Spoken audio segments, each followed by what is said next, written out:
स्वामी की जय।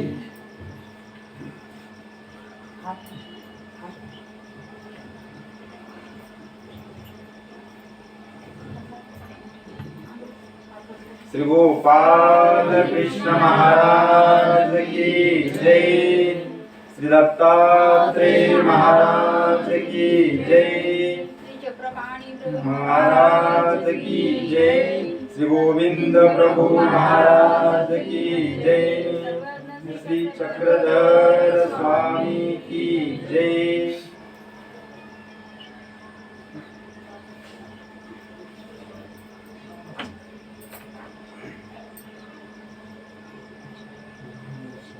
चक्रधर स्वामी की जय। काढून 2 कोटन लावायचं बायांना 7 वाजता गोपाल कृष्ण महाराज की जय।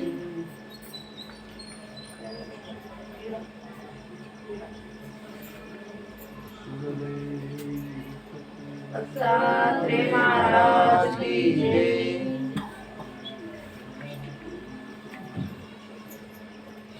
स्वामी की जय।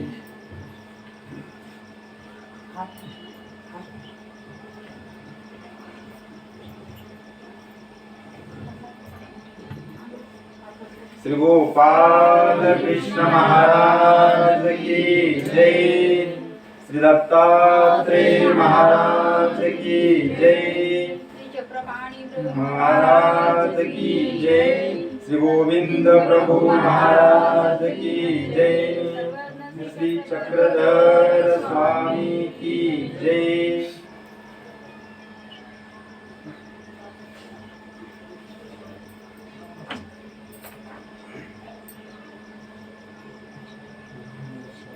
चक्रधर स्वामी की जय। काढून 2 कोटन लावायचं बायांना 7 वाजता गोपाल कृष्ण महाराज की जय।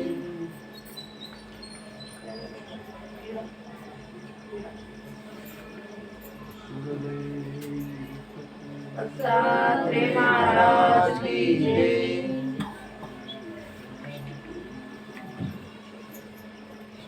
दंडवत हो।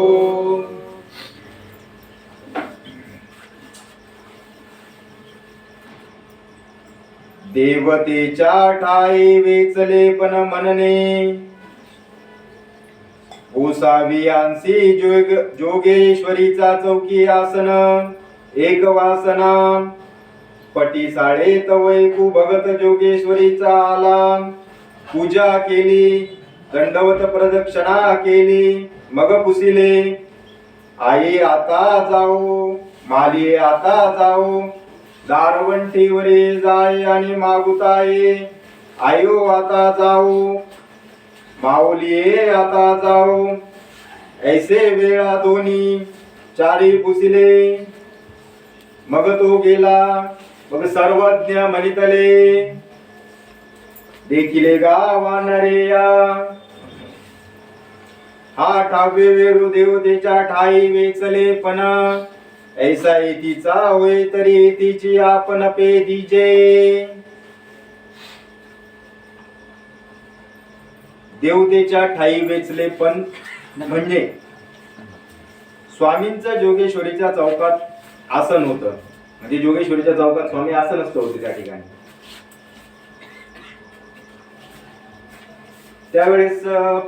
त्यावेळेला पट्टी शाळेमध्ये एक भक्तजन येतात, ज्यावेळी स्वामींचं तिथं आसन होतं त्या ठिकाणी.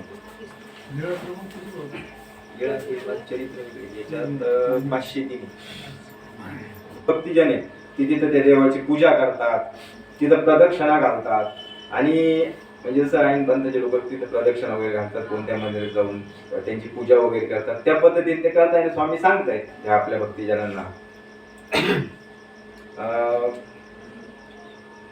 मग ते तिथली ती पूजा करून बाहेर निघतात ते भक्त, आणि मग ते विचारतात तिथं, आई आता जाऊ, आता ते मंदिर समजा देवीचं असेल, देवतेचं असेल किंवा एखाद्या देवाचं असेल, आई आता जाऊ, परत विचारतात माऊली आता जाऊ, असे 2-4 वेळा ते विचारतात. आई आता जाऊ, माऊली आता जाऊ, आई आता जाऊ, माऊली आता जाऊ, असे 2-4 वेळा विचारून मग तो गेला.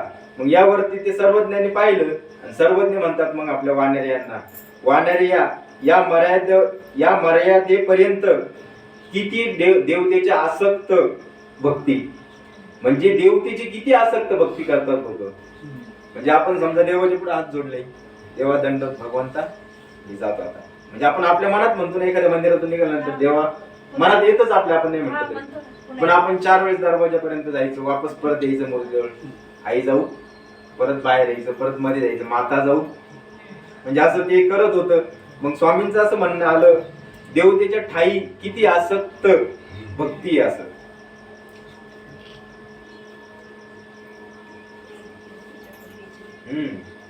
देवतेचं ठाई वेचले पण म्हणजे मग तीच आसक्त भक्ती, वेडेपणा जास्त,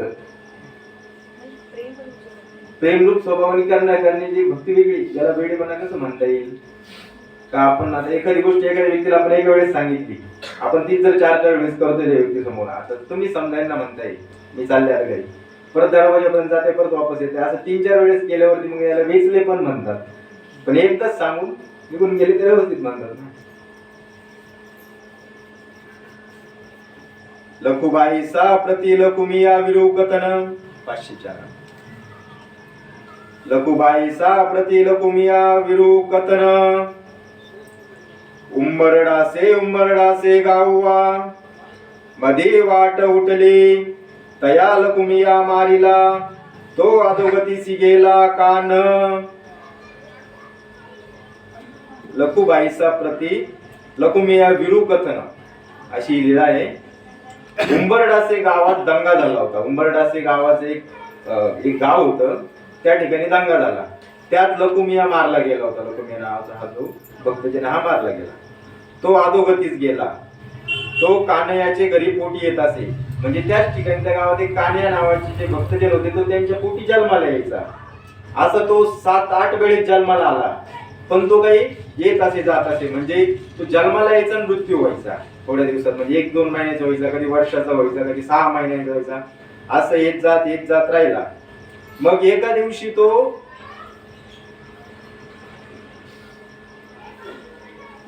मग तो कान्हयाच्या स्वप्नात येतो आणि तो सांगतो की तुम्ही गोसावी यांना उपार करा, मग माझा जन्म काहीतरी सफल होईल, बा सिद्धीस येईल, मी व्यवस्थितरित्या जगेल, मग मी मोकळा होईल म्हणे.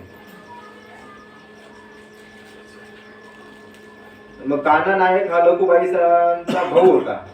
म्हणजे जो कान्हा नायक आहे तो लखुबाईसांचा भाऊ होता. लखुबाईसा म्हणजे स्वामींच्या शिष्या. आणि ते मग तिथे येतात लखुबाईसाकडे आणि त्यांना हे पडलेलं स्वप्न सांगतात की कान्हे असं स्वप्न पडलं. आणि त्यांना स्वामींजवळ घेऊन येतात. आणि त्यावेळेस सर्वज्ञ श्री चक्रधर स्वामी तिथं पट्टी शाळेवरती आसनस्थ असतात. मग त्यानंतर ते सर्व घडलेली हकीकत, म्हणजे जे त्यांना स्वप्न पडलं, त्यांनी स्वप्नात येऊन काय सांगितले सगळे स्वामींना, तिथं स्वामी आसनस्थ असताना सांगतात मला अशा प्रकारचं स्वप्न पडलं. आणि लखुबाईचं स्वामींना विनंती करतात की स्वामी आपण आमच्या उपहाराचा स्वीकार करून घ्यावा त्यांच्या नावाने, आणि त्यांना विनंती करणार.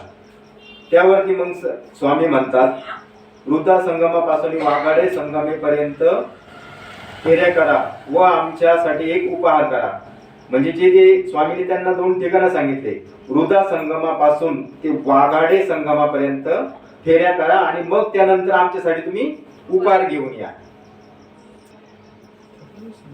मग स्वामी त्यांना म्हणतात लकुमिया पोटी येईल, पण त्याला जन्माची घाई झाली आहे, तर आता तुम्ही काय करा, या दोन्ही संगमावरती स्नान करा.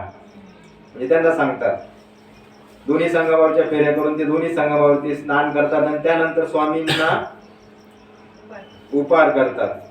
असा म्हणजे त्या प्रकारे सर्व स्वामींचा विधी एकदम व्यवस्थितरित्या पार करतात. आणि स्वामींना पूर्णपणे उपहार वगैरे करून दंडवत घालून स्वामींच्या श्रीचरणावरती लागतात.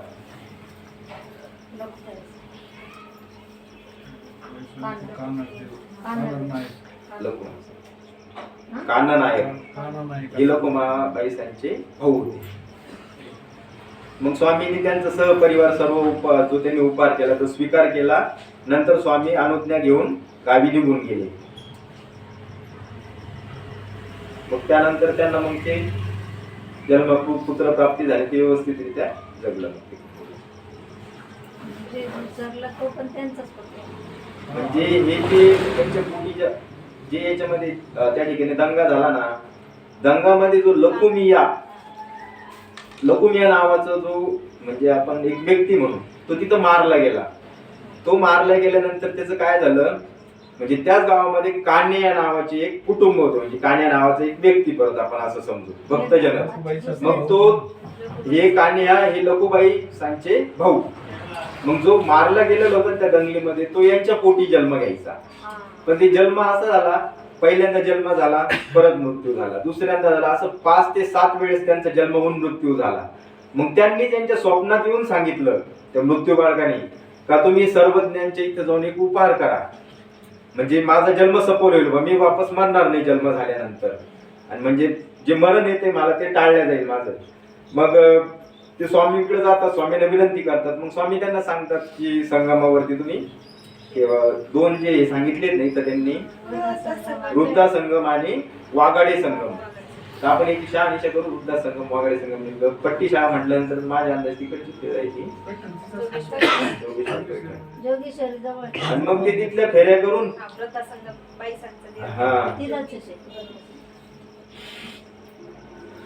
मग ते जे आहे ते विधी करतात. स्वामी तिथून मग त्यांचा विधी स्वीकारून पुढे गावी निघून जातात आणि मग त्यानंतर त्यांचा जन्म होतो, त्यांचं व्यवस्थित होतं. 505 गृहत्यागी त्यागू प्रशंसा कौना एका प्रकरणा उपरी सर्वज्ञ मनितले आंतुला पसी बाहेरुल चांगू यावरी गोसावी क्रमीची लीळा निरूपिले सर्वज्ञे मनितले कौना एकाचा परिवार अथवा सेनांतो जंतू कृमी एरांतु एरैसे तोंड कोणी असते तयांतुल एको बाहेरी पडूनी सूर्यरश्मी लागुनी मरे तो तया दुःखापासूनी सुटे हे निके तयासी की बाई घरांतुनी बाहेरी तो निका तो तितुके ममते वेगळा तया ते तितुके दुःख नाही की बाई घरा तुले तो निका.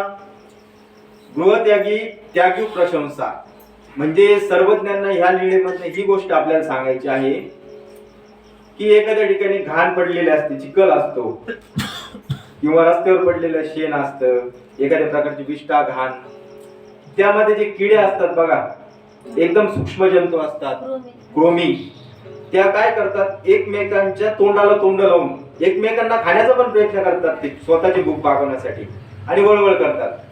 मग याच्यात स्वामींनी सांगितलेले की त्यांचं जे शरीर हलतं ना, वळवळ करतात ते घाणीतले किडे, ते कशामुळे करतात की एकमेकाला खाण्याचा प्रयत्न करतात म्हणून ते तडफडत असतात त्या घाणीमध्ये. म्हणजे त्यांना किती यातना आहेत त्या याच्यात, पण तेच जर ते करता करता एखादा किडा त्यातला त्या घाणीच्या जर बाहेर पडला, म्हणजे त्या विष्ठेच्या शेणाच्या ते चिखलाच्या जर बाहेर पडला आणि तो किडा जर रस्त्यावर पडला किंवा बाहेर पडला, बाहेर पडल्यानंतर तो जर सूर्यप्रकाशाच्या याच्यात आला ज्योतामध्ये, म्हणजे सूर्यकिरण जर त्या याच्यावरती पडले तर तो 1 सेकंद पण जिवंत राहत नाही, जागेवरती मरतो. सूर्यप्रकाश त्याला सहन होत नाही, कारण त्याचा जन्मच त्या घाणीत झालेला असतो, मृत्यू पण तो एकमेकाला बघूनच त्यांचा मृत्यू होतो. मग तो ज्यावेळेस सूर्यप्रकाशात येतो तो तिथं त्याचा मृत्यू होतो जागेवरती. मग स्वामींचं असं या लीळेमधनं असं म्हणणं आलं सर्वांसाठी की मग ते चांगलं आहे की वाईट आहे त्या जीवासाठी, तुम्ही सांगा बरं आता. कसं वाईट? त्याच्यातून मुक्ती होती ना त्याची, घाणीतून त्या जीवाची मुक्ती होतीये. त्याचं जीवन कसं सांगितलेलं स्वामींनी, ते तडफडतात एकमेकाच्या, म्हणजे तोंडाला तोंड लावून म्हणजे एकमेकाला खाण्याचा प्रयत्न करतात पोटात. ते ज्या विष्ठेत असतात, ज्या घाणीमध्ये असतात, त्या घाणीमध्ये ते तडफड करतात. मग त्यांना तिथं थोडी त्यांचं पोट भरतं, खायला मिळतं, जन्म त्या ठिकाणी झालेला आहे त्यांचा, पण ते एकमेकाला खाण्याचा सुद्धा प्रयत्न करतात, त्यामुळे ते वळवळ वळवळ करत असतात. मग ते त्याच्यामधनं जो किडा बाहेर पडतो, जी आळी असेल काही जे बाहेर पडतं, त्याच्यावर ज्यावेळेस ऊन सूर्यप्रकाशाची किरण पडतात ते मरतं त्याच्यामध्ये. मग त्याचा मृत्यू झाला म्हणजे तो त्या मुक्त झालाय त्या योनीतून. मग स्वामी सांगतात हे चांगलं आहे की. मग तशाच प्रकारे मग स्वामींनी आपल्याला काय उदाहरण दिलंय त्या या लीळेवरनं.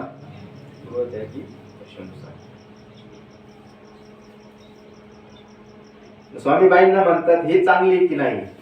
मग तसं एखादा घरातून बाहेर निघतो तो चांगला, तो संसार ममतेच्या रवरातून मोकळा होतो, त्यास तेवढे दुःख राहत नाही. म्हणून घरातल्या पेक्षा बाहेरचा चांगला. म्हणून मी तुम्हाला अगोदर लीळेचा अर्थ सांगितला काय होतो ते किड्याचं जे उदाहरण आहे ते. ही लीळा मी अगोदर वाचलेली होती, माझ्याकडे एकदा दोन देऊन गेलेली होती, म्हणून मी त्याचा तुम्हाला अगोदर अर्थ सांगितला की ते यातनेतून बाहेर निघाला, त्याचा जीव गेला त्याच्या शरीरातून, पण तो मुक्त झाला ना. मग स्वामींचं असं म्हणणं मग तुम्ही घरातून बाहेर निघालेले बरे का घरात बरे, याचा विचार आता तुम्ही करा. बरोबर आहे की नाही? म्हणजे मी तसं म्हणत नाही घरातून सगळेच किड्यासारखं जीवन जगतात असं नाही. जसं आपण कर्मराठीत दैवराठीत म्हणतो असं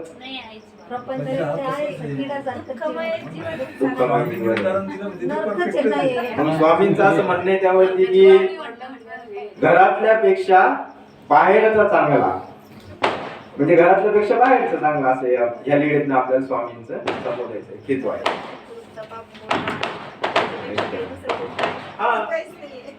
आणि आपण असं नाही म्हणू शकत आता बरोबर समजा पूर्ण तुमचं सगळे इन्व्हेस्टमेंट झाली, पूर्ण कुटुंबाच्या सगळ्या जबाबदाऱ्या पडल्यानंतर पण तुम्ही अभ्यास करून संन्यास घेतात, मग उपयोगात तर जातोच ना तुमचा देव परमेश्वर कुठं ना कुठं. आणि आहे तोपर्यंत तुम्ही सेवा करताय.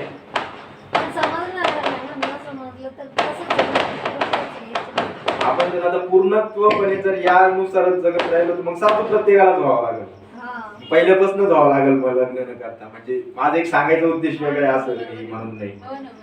पण आता तुम्ही उलट तुमचं नशीब समजायचं की एक चांगली तुमचे काहीतरी मागच्या जन्माचे कर्म असतील तर तुम्हाला ह्या जन्मी मानव पंथाची समजा तुम्ही अनुयायी घडलात, तुम्हाला पंथाच्या जवळ आलात, तुम्ही कोणत्या कुटुंबात आपण जन्माला आलो, कोणतं आपलं गाव, आपण कुठं होतो, पण आज कुठं बसलेलो आहेत आपण, याला महत्व आहे ना. आपल्याला समजा एक कोणी पण निमित्त होतं का मानव पंथ आहे बाबा, किंवा आपले आई वडील असतात आधी पंथामध्ये, आपले कोणी पिढीचा उपदेशी आहेत. मग तसं एक एक वारसी हक्क चालत असतो. कोणी कोणी नवीनच उपदेश घेतलेले असतात, आता 1-2 महिन्यापूर्वी काही काही उपदेश घेतलेले असतात, पण एक त्यांचे पहिले काहीतरी कर्म चांगले असतील आणि पहिले त्यांनी चांगले कर्म केलेले म्हणून ते बरोबर इकडं अध्यात्माकडे ते ओपक वळायला गेलेले. आता काही मुलंच वळायला जातात, 5वी-6वीच्या वर्षापासूनच त्यांना अध्यात्माची गोडी लागते, पंथाची. आपल्या घरात देवपूजा करतील, देवाला स्नान घालू लागतील. काही काही लहान लहान मुलांना एवढी गोडी असती, आज स्नान घालायचं म्हटलं का तो म्हणतो मी दूध टाकल, मी दही टाकल, मी देवाचा अंग पुसतो, मी अत्तर लावतो. म्हणजे आपल्यापासून सुरुवात होती त्यांची. याच्यात आता खूप प्रकार आहेत. कधी आपल्या लहानपणापासूनच उद्देश होऊन जातात. मग कोणी समजा ज्यावेळेस ज्यांना पंथ समजला, पंथाची प्रचिती आली, किंवा आता तुमच्या सोबत कोणी यायला लागले इथं पोते ऐकायला, पोते ऐकता ऐकता त्यांना समजून जातं. मग अशा हळूहळू वेगळे वेगळे प्रकार आहेत आपल्यामध्ये. पण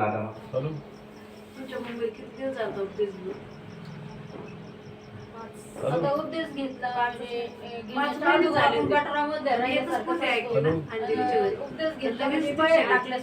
आता मला एक सांगा, मी तुम्हाला एक सोपं उदाहरण सांगतो.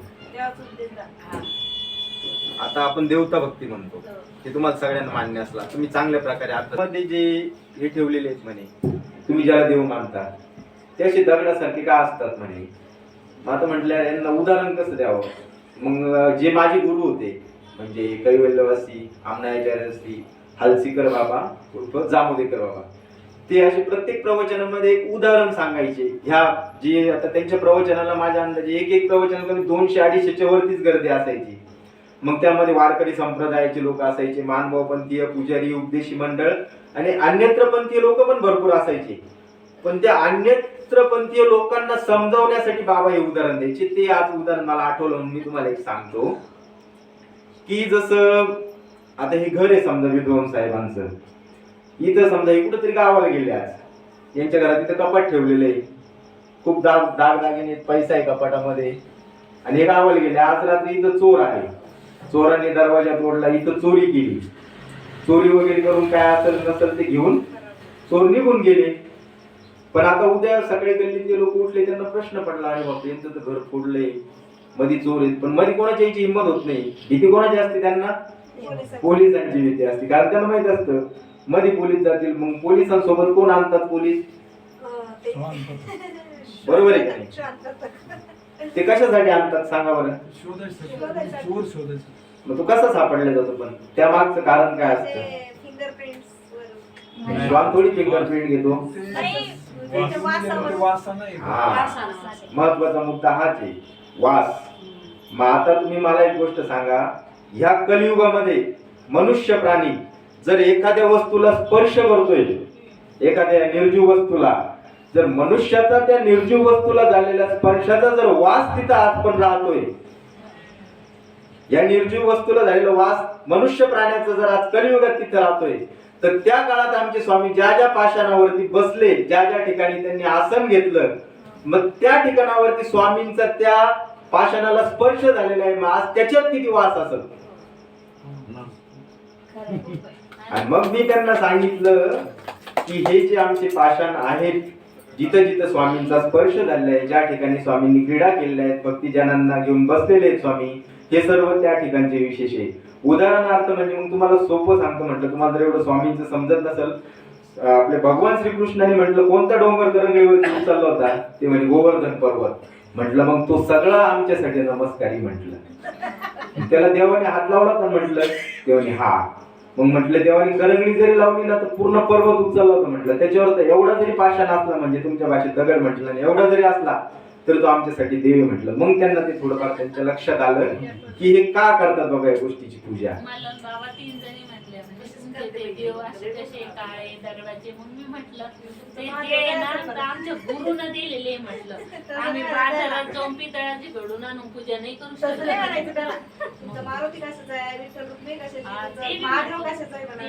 आपलं आता कसं म्हणणं येतं, हे बघा दुसरी जर एक बाजू आपण म्हणायला गेले ना, प्रत्येकाचं ज्याच्या त्याच्या संप्रदायानुसार ज्याची त्याची भक्ती असते, प्रत्येकाची ज्याची त्याची भक्ती असते, वास असतो. आता आपण म्हणत नाही का म्हणजे तिथं नसतं म्हणून, देवता तिथं आपण काय म्हणतो आम्ही पण घेतो ना, आपण तसं नाही म्हणू. त्याच्या ठिकाणी जसं आजच्या काळात जर आपण माणूस असून जर आपलं वास इथं राहतोय, तर त्या काळातला परमेश्वराचा वास त्या ठिकाणी त्या पाषाणावरती नाही का?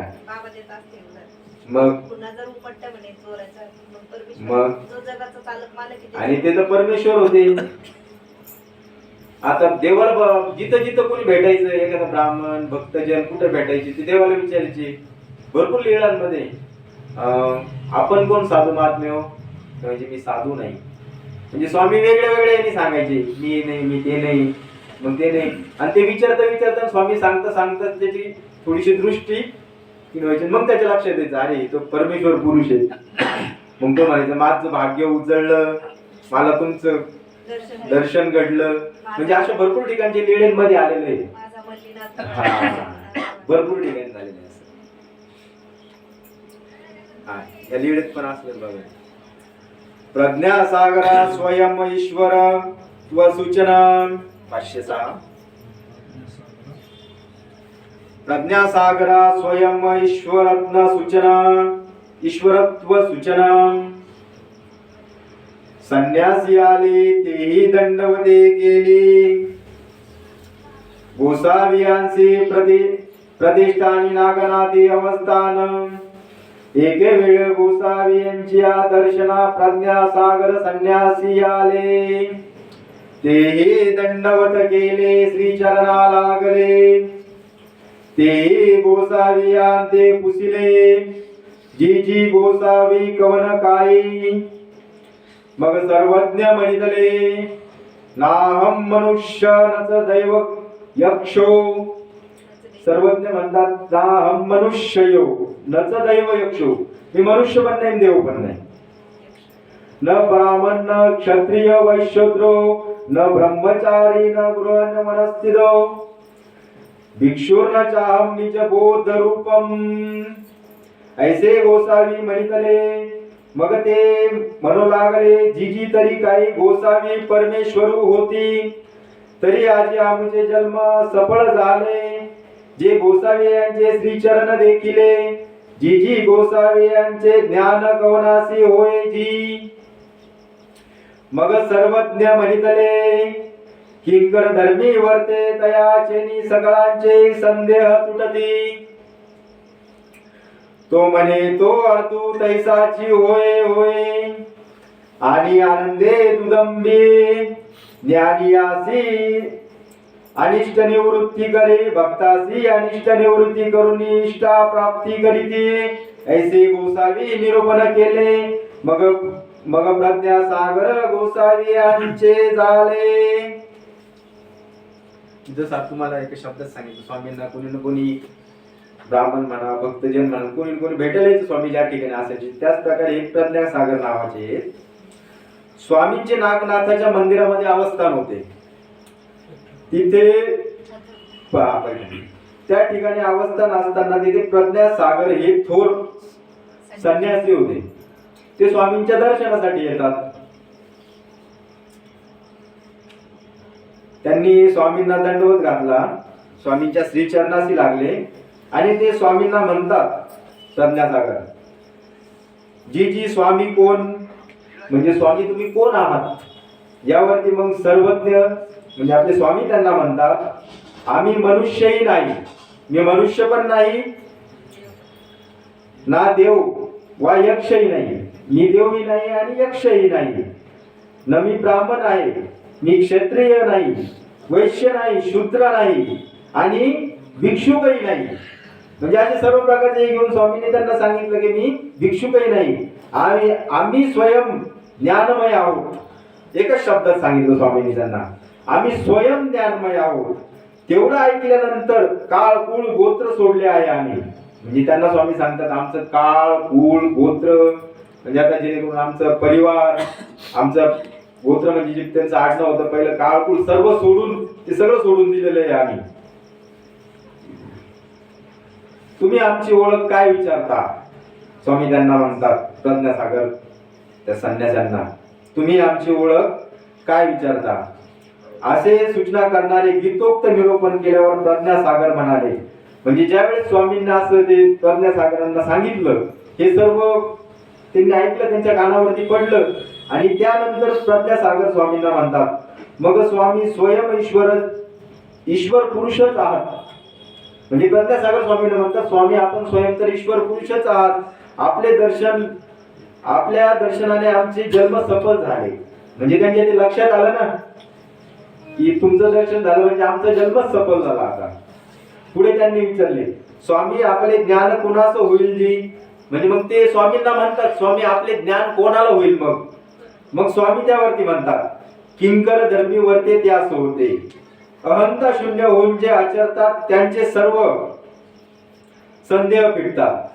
अहंता शून्य होऊन म्हणजे अहंकार न बाळगता. मग माझा एखादं म्हणतं नाही वेळा, सगळेच नाही म्हणत, एखादं म्हणताय माझा इतका अभ्यास झालाय, इतक्या वेळा झालाय, सूत्रपाठ मी 10 वेळा करून बसलो, वचन संबंध 3दा झाला. म्हणजे केलं पण अहंकार नाही पाहिजे. अहंकार न करता जे आचरतात त्यांचे संदेह भेटतात. म्हणजे त्यांच्या मनात त्रुटी भावना काहीच राहत नाही आणि त्यांना त्याचं काही ते सांगू शकत नाही कोणाला. ते स्वतःहून म्हणत पण नाही की माझं इतक्या वेळेस असंच झालंय बाबा, माझा इतका अभ्यास, माझा एवढा अभ्यास झालेला आहे. म्हणजे तिथं संदेह त्रुटी नसती असं स्वामी त्यांना सांगतात.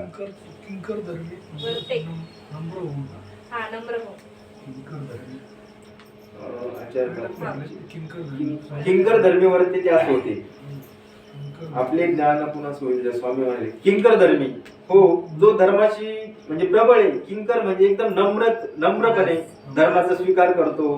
प्रत्येक मी काय सांगितलं तुम्हाला, वाह नाही करणार त्या गोष्टीची. किंकर धर्मी म्हणजे आता तुम्ही जसं वहीत लिहून घेताय ते तुमच्या पुरते, तुम्हाला माहिती आहे लिहायचा अर्थ काय. मी किंकर धर्मीचं लिहिला, पण उद्या जर तुम्ही जर 4 ठिकाणी जर असं म्हणजे हे करत बसले की नाही मला माहिती किंकर धर्मी काय, नाही मी 4 वेळेस ऐकलेलं आहे, माझ्याकडे आहे, मग त्याला नाही किंकर धर्मी. म्हणजे आपल्याला ज्ञान जोपासायचंय ना, मग आपण किंकर धर्मी म्हणजे आपल्या आपल्या याच्यामध्ये करून. आणि अहंता शून्य म्हणजे अहंकार न बाळगता जे आचरतात त्यांचे संदेह पेटतात. मग ते तुमच्या मनात संदेह म्हणजे विचार वगैरे वेगवेगळे विचार त्या गोष्टींविषयी येऊ शकत नाहीत ना. मग स्वामी परत म्हणतात, शंका जपून जातात व मग जे म्हणतील तो अर्थ यथार्थ असतो. शंका संपून जातात व मग ते जे म्हणतील तो अर्थ यथार्थ असतो. ते आनंदे दुमदुमतात.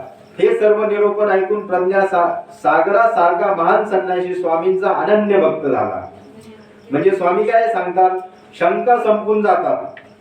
ज्यांचा अभ्यास होतो त्यांच्या पूर्णपणे ज्यांचा खरंच अभ्यास झाला त्यांच्या शंका संपून जातात. जसं आपल्या अभ्यासात नंतर सांगितले शंका येतात, टीका येतात. आता मोठमोठ्या विद्यापीठांमध्ये म्हणजे याची शहानिशा रोज चालूच असते भोकामध्ये. आता जसं तुम्ही विचारताय आपण शंकाच म्हटलं जातं त्याला एका प्रकारे, बरोबर आहे की नाही. तशा मग हे सर्व ऐकल्यानंतर प्रज्ञा सागरासारखा महान संन्यासी स्वामींचा एक अनन्य भक्त होऊन जातो. म्हणजे तो अनन्य म्हणजे आता तो मरेपर्यंत स्वामींचाच भक्त झाला. म्हणजे त्याला ती एक दृष्टी पण झाली, काही वेगळेच पुरुष आहे, त्याचे साधू नाही, कोणीच नाही, साधक नाही. हे सांगतात मी ब्राह्मण नाही, काही नाही, ईश्वर पुरुषच आहेत ना. मग हे एक ईश्वर अवताराचे.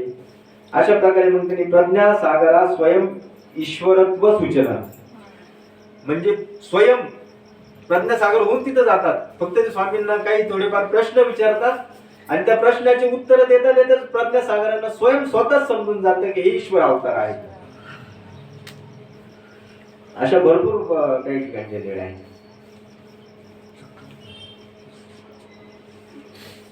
पैठणला यालाच झालेलं. पैठणची.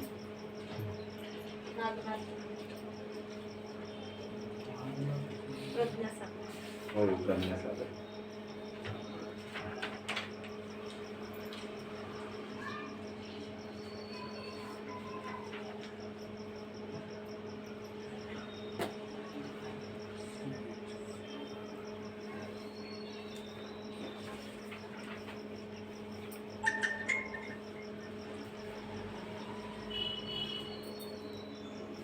त्या अगोदर पण झाल्या तर तुमच्या इथे आज सांगितल्या बाबांनी सांगितलं होतं का? नाही. नाही का? उत्तरार्ध चालू आहे. नाही कालची तुम्ही म्हटलेत ना अगोदर. कालची झालेलं आहे. हा, परवा. कालची आत्ताच झाली, ह्या वेळेस झाली. नाही झाल्या, या दोन्ही नाही झाल्या ना. आजचं झाले.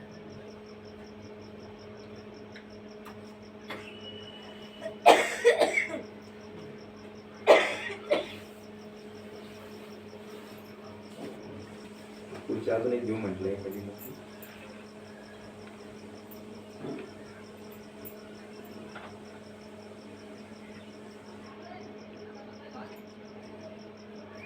जास्त मोठी आहे का?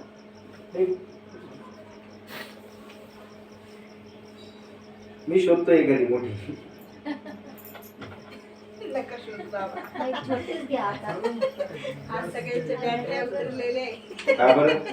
सकाळचे हो, प्रवास प्रवासात झालेला आहे. जाऊन आले. सगळ्यांचे प्रवास आहे. मला वाटलं उलट आज रविवार आहे, म्हणजे ते- सर्वांनी दिवसभर आराम केला असता. नाही सांगायला पण मग ते आमच्या डोक्याची वरून गेलं आज ते हे लक्षात सगळे नाही. 5 वाजता राहिले. मार्चच्या 4 जे आहेत त्या आले का तुमच्या लक्षात? हो, आले ना. शिवसागर तुम्ही आपण कोणती कोणती घेतली? पहिली देवतेच्या ठाई वेचले पण म्हणणे. आज लिहिलंच नव्हतं. म्हणजे काय त्याच्यातून काय आपल्याला काय लक्षात आलं? म्हणजे आता आपण तर पोथी तर घेतोच आहे, बरोबर आहे. समजा आपलं लीळा चरित्र महाग्रंथराज यांचं आपण प्रवचन तर चालूच आहे आपलं. पण माझं एक असं म्हणणं आहे की आपण जे आज लीळा घेतल्या यातनं तुमच्या या 4 लीळांमधलं तुमच्या किती पट लक्षात राहिलं हे पण महत्वाचं आहे ना. म्हणजे ते वेचले पण जे म्हणतो ना तर अशा एकदम अशी देवतेच्या ठाई वेचले पण म्हणणे. समोरच्याला वेळच भक्ती वाटेल अशा हा. प्रकारचंही नको. मग अशी भक्ती नको बा. म्हणजे पण बाहेर जात जाऊ काही हा. येऊ काही वेळच भक्ती माता वाटायला नको. तर त्याला म्हणतात देवतेच्या ठाई वेचले पण. वेचले पण. आपली दुसरी लीळा झाली लखुबाईचा प्रति लखुमिया गुरु कथन.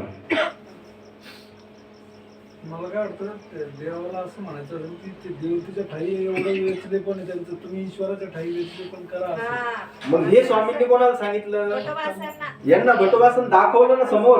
बरोबर. हे असं मग ते स्वामी देवतेचं जे हे करतात तर तुम्ही ईश्वराला भटोबास लघुबाईचा यांना मग स्वामी प्रत्येक क्षणी प्रत्येक वेळेला घडणाऱ्या ज्या आजूबाजूला घडणाऱ्या गोष्टी होते दाखवतच जायचे ना. मग यामधनं पण मग त्यांना अनुभव व्हायचा, ज्ञान प्राप्ती पण व्हायची. आपण दाखवलं ना.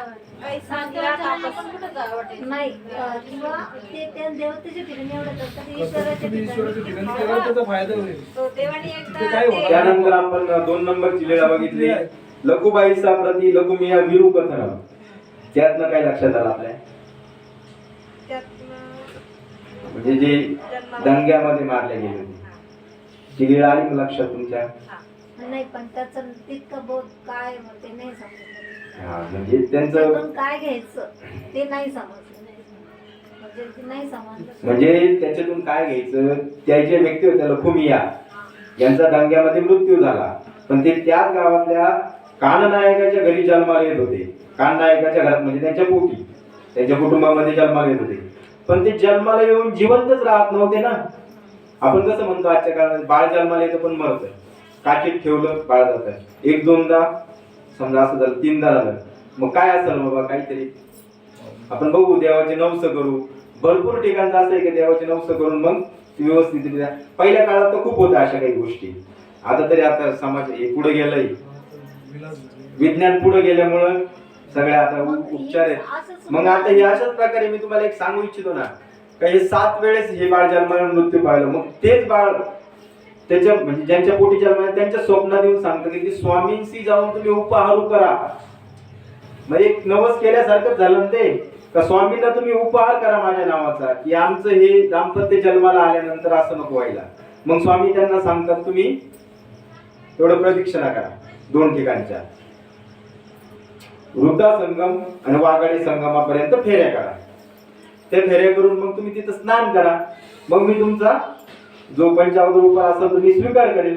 मग त्यांनी तो स्वीकार केला आणि त्यानंतर स्वामी त्या गावातून तिथून निघून जातात. आणि स्वामी निघून गेल्यानंतर यांना जे पुढे पुत्र दाम्पत्य जे प्राप्त होतं ते जिवंत राहते.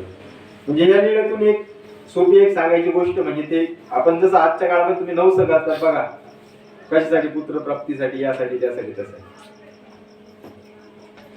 त्यानंतर आपण घेतली होती गृहत्यागी त्यागो प्रशंसा. म्हणजे कोणती आली का लक्षात आता? गृहत्यागी त्यागी प्रशंसा. बाहेर पडायचं सांगितलं.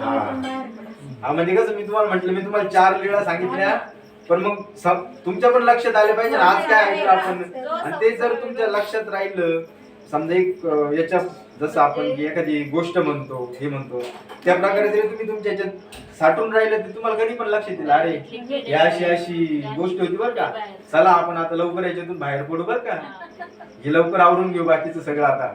बरोबर आहे नाही काका? म्हणजे या प्रपंचाच्या हा, बंधनाचं संसारिक कुटुंबात आहे ना, हा, एकमेकाचं पोट कापूनच खातील सारे, एकमेकाच्या हिश्श्याचं.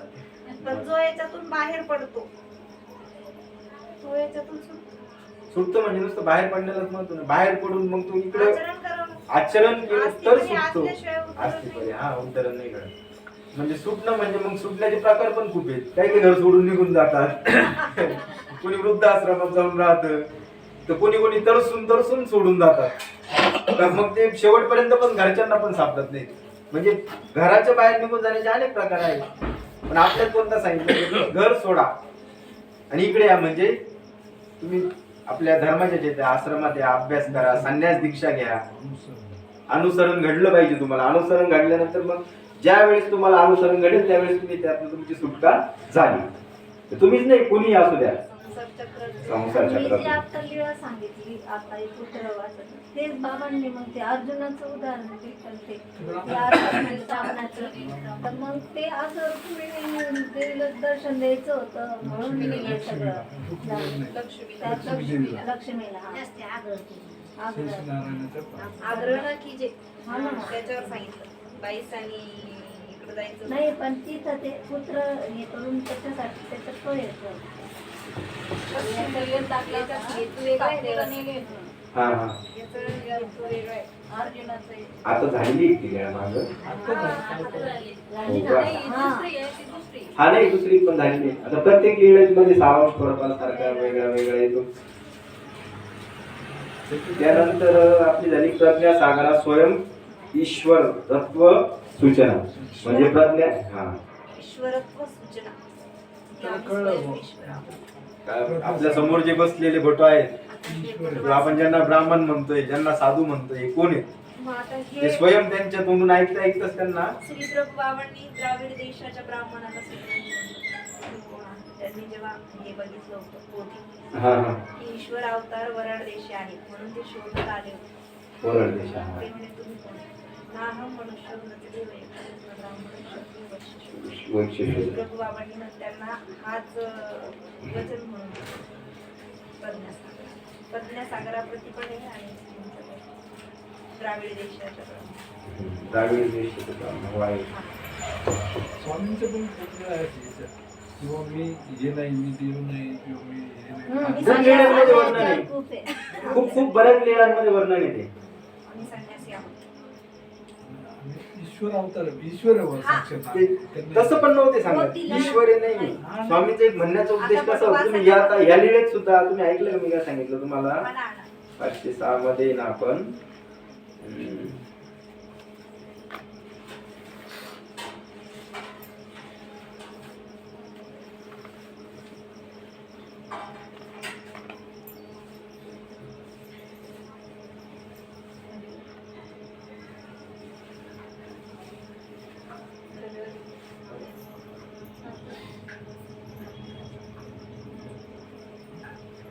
फक्त एकच शब्दात स्वामींनी त्यांना सांगितलं आम्ही स्वयं ज्ञानमय आहोत.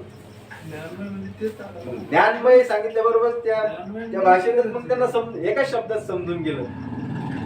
आता परमेश्वर ईश्वर अवतार म्हणजे मग आता आपले म्हणण्याचं एक एवढं जे पहिलं वर्णन केलं ना कोण कोणाचं ब्रह्मचारी वगैरे ब्रह्मचारी. ते सगळे चैतन्य मायाच्या खालचे ब्राह्मण क्षत्रिय ते चैतन्य मायाच्या खालचे आहे. आणि देवाने जे सांगितलं की मी ज्ञानमय आहे बाबा पूर्ण ज्ञानाचा भंडारच आहे. आहे. म्हणून असं झालं. मग देवाने तर सांगितल्यानंतर त्यांच्या लक्षात आलं ना हा, ते म्हणतात ते ईश्वर अवतार आहे ईश्वर पुरुष आहे. बरोबर आहे की नाही? माझा एवढंच म्हणायचा उद्देश होता म्हणजे 4 लीळा झाल्या बस लक्षात आले पाहिजे सर्वांच्या. बाकी अजून कालचं काही त्याला पण दंडवत हो